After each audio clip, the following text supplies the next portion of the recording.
అందరికీ నమస్కారం. నేను మీ జగన్మోహిని.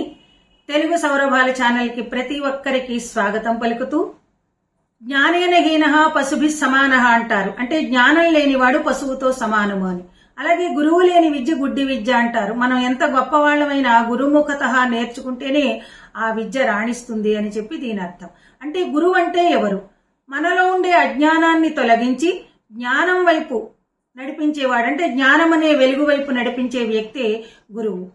అది పాఠాలు చెప్పే మాస్టర్ కావచ్చు, ప్రవచనకర్తలు కావచ్చు, మనని పెంచిన తల్లిదండ్రులు, అలాగే మన స్నేహితులు, ప్రతి ఒక్కరు, మనకి మంచి చేసే ప్రతి ఒక్కరూ గురువే.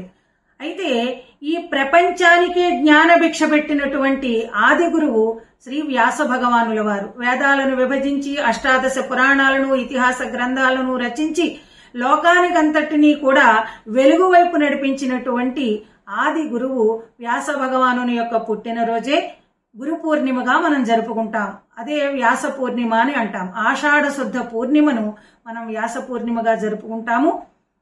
ఈ పండుగ మొత్తం జాతి అంతా జరుపుకోవలసినటువంటి పండుగ దినం. ఇటువంటి పర్వదినాన్ని పురస్కరించుకొని నేను ఒక వీడియోని ఆల్రెడీ యూట్యూబ్లో అప్లోడ్ చేసి ఉన్నాను. మీరందరూ కూడా ఆ వీడియోని చూడండి. నేను మీకు ఆ లింక్ షేర్ చేస్తాను.